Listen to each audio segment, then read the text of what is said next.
Good afternoon. Good afternoon. I'm so sorry this video is coming late. This video is about the WHO labor care guide.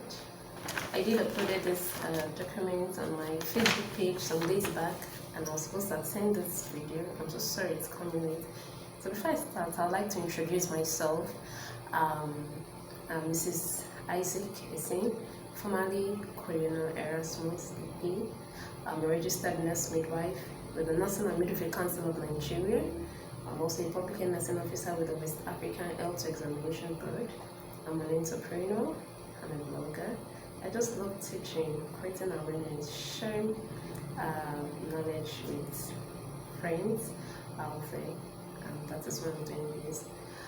Well, I was privileged to attend an online session with the WHO and other facilitators where the labor care guide was discussed, and we were encouraged to create awareness to healthcare professionals, to training schools, training health personnel about the new labor care guide, and that is why and was also certified. That is why I'm doing this video, just to create awareness and to show us how we can go about using the labor care guide when it gets off facilities on the monitoring of women in labor. So quickly, I'm going to be talking about the labor care guide. When is it used? Whom should it be used for? When should it be initiated? The various sections and how it is used. Now, to the first question I'll be answering, whom should the LCG be used for? Now, the LCG is used for all women during labor. I take that again, the LCG is used for all women during labor. At what time should it be initiated? The LCG should be used during the monitoring of women in labor from the active phase of first stage of labor. And when I say active phase of first stage of labor, I'm saying from 5 cm cervical dilatation and above. Yes, somebody wants to say, wow, 5 cm. No, why not 4 cm? According to the World Health Organization, active phase of labor commences when a woman is 5 cm cervical dilating or more. So, the WHO LCG should be initiated during the active phase of first stage of labor, that is, during 5 cm cervical dilatation and above. Not minding the parity of the woman, not minding the state of the membrane, whether rupture or intact. Once it is confirmed and diagnosed that she is in active phase of labor, 5 cm dilated or more, the LCG should be initiated to begin plotting and monitoring the woman partographically. Are we together? And secondly, who should use this? All healthcare personnel, the nurses, midwives, health personnel who are taking care of women during labor, monitoring them through to the delivery, should use this. Now, where should the LCG be used? The LCG should be used either in the private health facilities or the public health facilities, either in the primary level of healthcare, the secondary level of healthcare, or the tertiary level of healthcare. So everywhere, World Health Organization wants us to use the partograph in monitoring women during labor.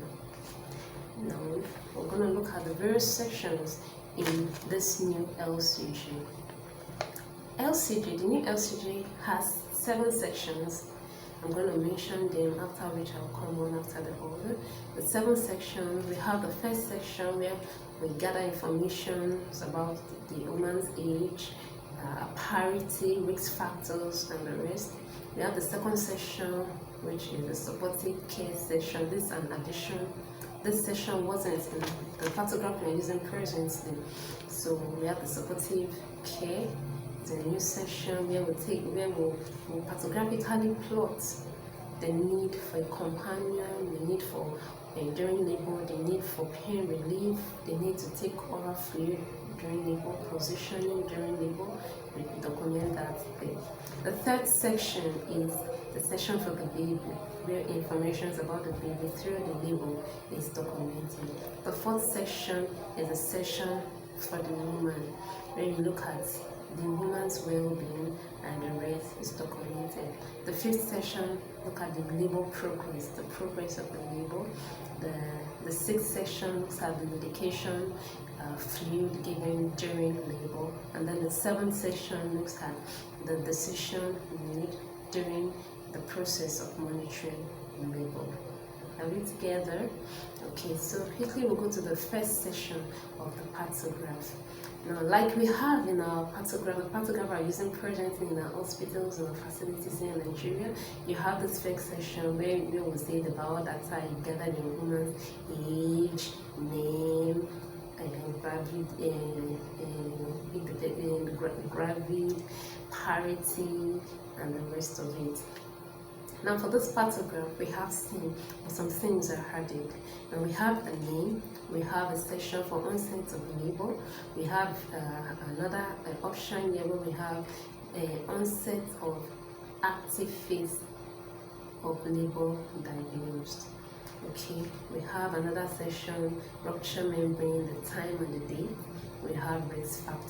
So I think risk factor is a new option added to the first section of the partograph, and also the time active phase of labor is confirmed. All right. So let's take for example now, a woman by name Mary Ben walks into the labor unit with a history of labor pains with onset at 6:30 a.m. She said she's giving birth to 3 children, 2 at home. The third one, she gave birth to that one but died at birth, that's stillbirth, and that in this pregnancy she was diagnosed of being anemic, and that she observed that water started draining from her body, but she cannot tell you the time, the exact time.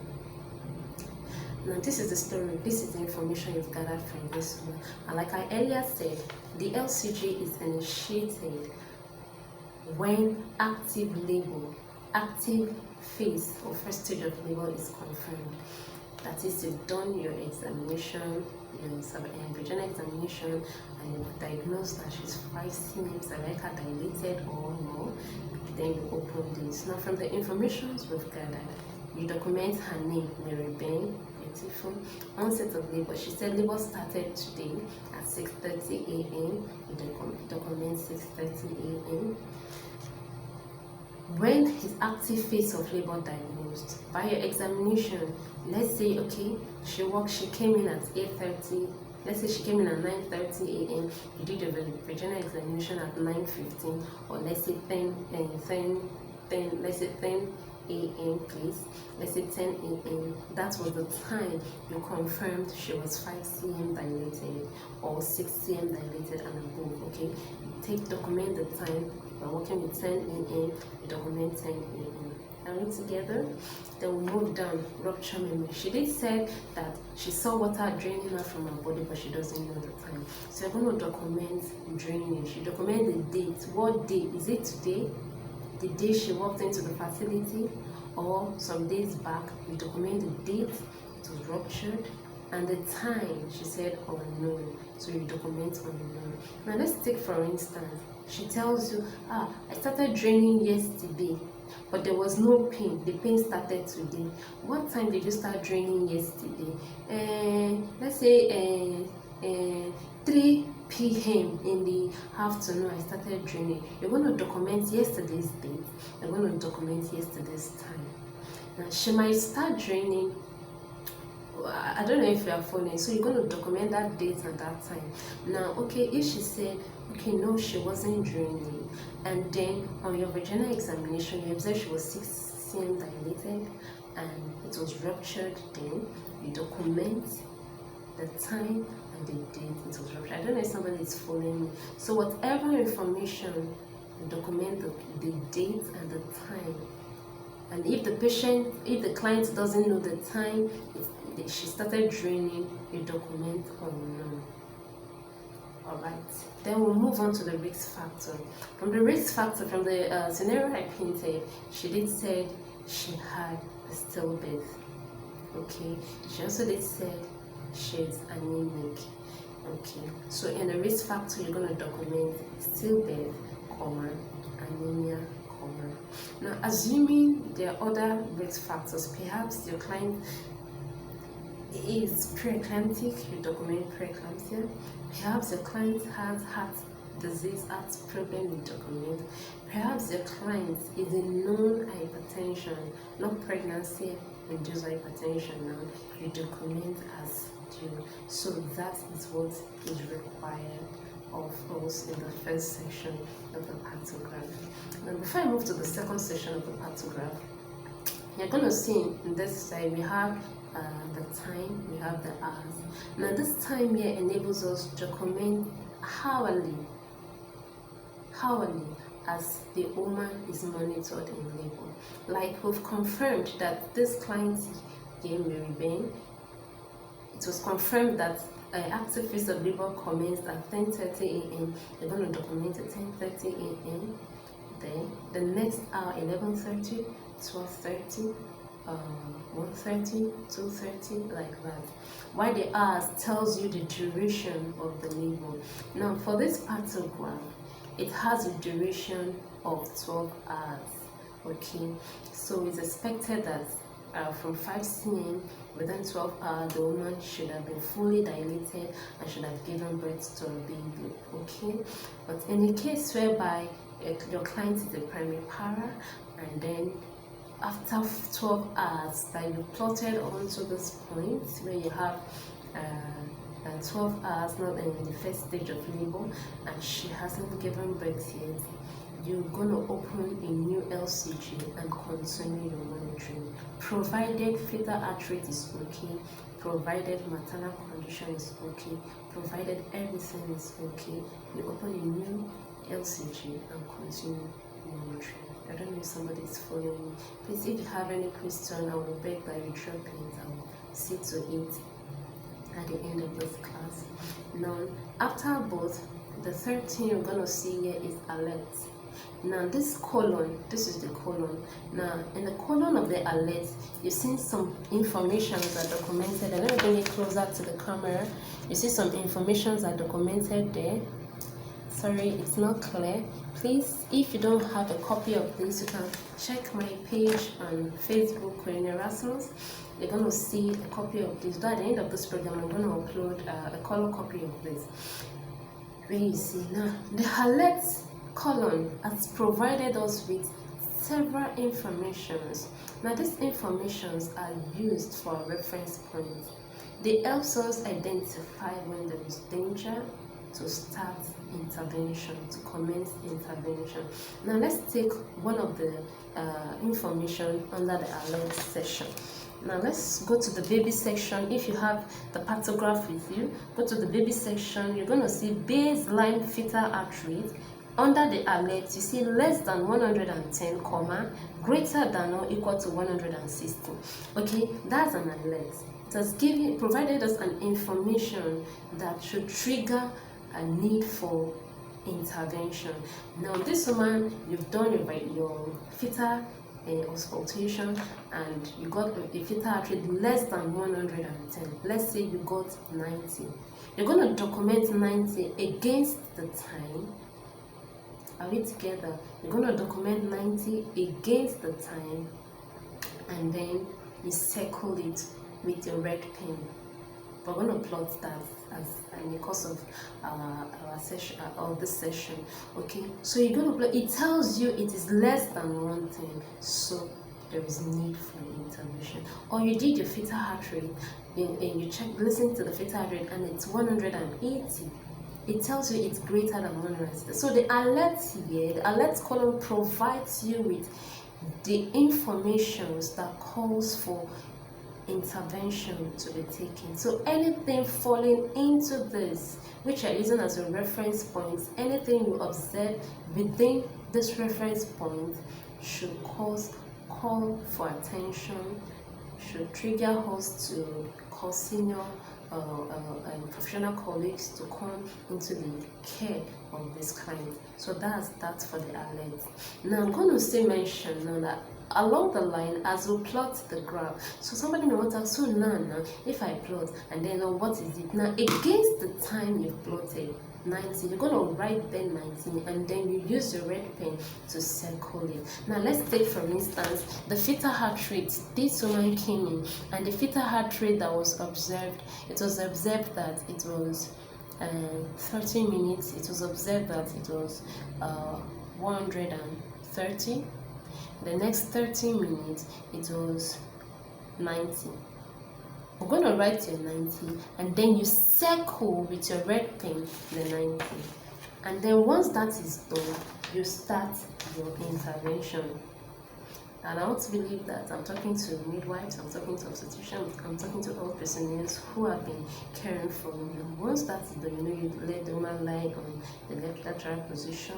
You call senior colleagues, obstetricians or professional colleagues who are above you. Should lie on her left. You administer your oxygen and all the interventions you need to provide. Are we following? So that is that about the alert.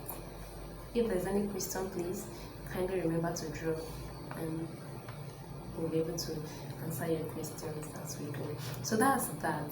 So I've explained the first session. I've talked about the time, the hours. I've talked about the alerts.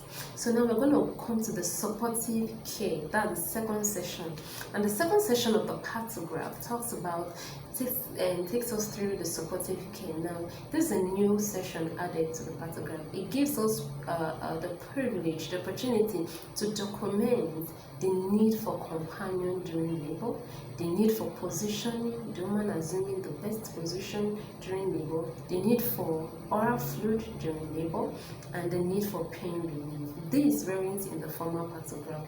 So sometimes in our health facilities, we see women coming to labor, just walk alone, no companion. It shouldn't be, except she deciding she doesn't want a companion. But as you monitor the labor progressively, it gives you the privilege to always ask her if she needs a companion, and then you document. Now, for the companion, you look at under the alert, you see there, if you have a partograph there, you see an N. An N is an alert. An N is an alert. So anything you see documented is an N. And what does this N signify? This N signifying no. Now, the nomenclatures are going to be used. Under the supportive care are N, Y, and D. I say that again. Under the supportive care, for you to plot it parthographically, these three nomenclatures are used. Either it is an N, a Y, or a D. An N for no, a Y for yes, a D for decline. So let's come back to the supportive care companion. No is an alert. She says she doesn't need it. There is no companion. She walked into the labor room alone. It's needful for you to intervene. Ask her why she doesn't want. Does she need a companion? If she said yes, she does need a companion, then you call a companion to come. And at the time the companion comes, you document why yes. Now let's go back to our scenario. Mary Ben came into the facility. She came alone. And then I've done my documentation. I've listened to the fetal heart rate. Everything is okay. Now come to the supportive care. Madam Mary Ben, is anybody with you? No, nobody. Don't you need somebody? I need. So why is there nobody with you? Okay, who do you wish to be with you? I want my younger sister to be with you. Alright. At this point she came in, there was no companion. So parthographically, I'm going to document N, no. And since it's an N, on your alert, what do you have? There you have an N. It is alert. You have to intervene. And that's why we are going further to tell her, okay, can you call somebody to come be with you? Who do you wish to be with you? And she said, my younger sister. What's her name? Janet. All right. What's her contact? Can we call her to come around? She gives you the contact. We contact her and she comes. Now, when she comes, the next hour she's around, you're chatting early.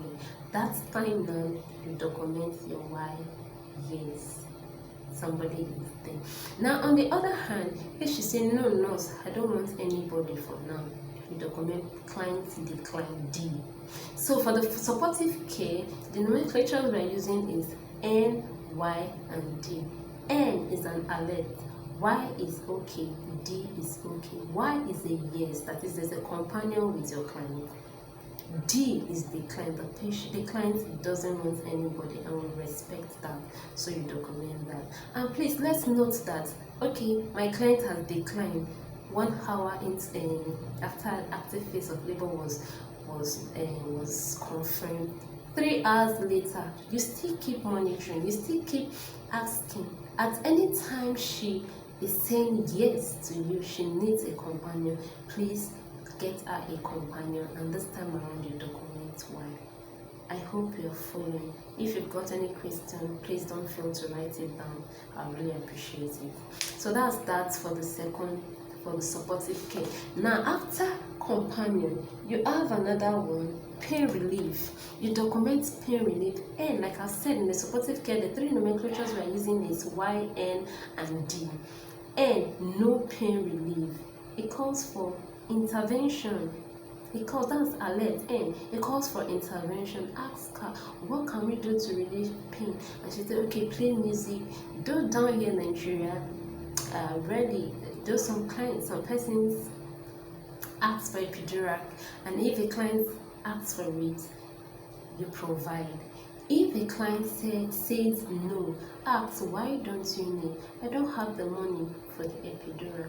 Okay, there are other pain relief measures we can go about.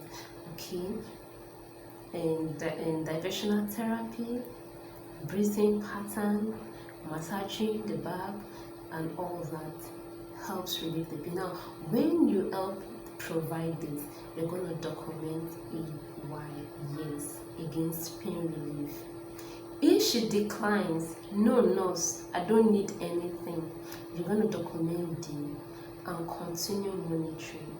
When a relief measure is provided at any point during your observation through the hours you're monitoring, please, you do well to document a Y, a yes, following the timing against the time this was achieved. I hope you're following. Okay, and if she declines, you document decline. Okay, so we move to the third, oral fluid. And N is an alert. Okay, she should take light fluid, okay, during labor. I hear people that say, yeah, labor, don't eat anything. Wow, everything being equal, there are no health issues. You're not talking about taking her to the theater, you're not talking that there is no problem and you deprive her fluid, it is wrong. Okay, so this partograph helps us to know what is wrong, to avoid, and to know when to provide the best care ever to our client. So oral fluid, you encourage the patient to take light diet, the light flow through the labor. If it is a no, it's an alert, you have to do something. Encourage her to. If she declines, if she tells you, no nurse, I don't want to do, okay, fine, you document at that time D. As you monitor her parthographically, as far as there is no issues, there is no problem, you document you ask her if there is need for oral fluid, you give her the fluid, and you document why. I hope somebody is following. Then, if she declines, you document D, decline, and continue monitoring her progressively through the labor. Then we'll go to the fourth in this supportive, that's posture position. SP is an alert. On the partograph, we have SP. SP stands for supine. Okay, SP stands for supine. That is, a woman is lying on her back. It is not supposed to be. I know we have a routine down here where a woman, she's in labor, she must lie. It is wrong. It is very wrong. So in labor, while you monitor, if she is in supine, encourage her to move around. Now, if she encourages her and she starts moving around, she's mobile, you document MO. Is somebody following me? You document MO for mobile, then SP for supine, and I've said that SP is alert. So a woman in labor who is lying SP, is you encourage her. She should lie either on the lateral, she should move around. That is the best for her. So if she's mobile, she moves around, you document MO, which should be. She shouldn't be on the supine position. So that's that for supportive care. Now, I'll just quickly run that. I've said that for supportive care, it looks at the care of the woman in labor and ensures that companion, pain relief, position, oral fluid is considered while she's monitored in labor. Now, I said that we use the following nomenclatures: N for no, Y for yes, D for decline, SP for supine, MO for mobile. And I said the alert, what calls for intervention in this section is when you observe and it is a no, you intervene. When you observe and she's on supine position, you intervene. If she's saying no to companion, you document your no, advise where necessary the need for a companion. At the point she accepts a companion, you document yes. At the point she's still declining, you document D. If she's declining fluid, you document D. If she's accepting fluid, you document yes. If it is no, you document N and you continue advising. At any point she takes in fluid, you document yes, like that. For the position, if she's on the supine position, it is wrong. You advise her to be mobile.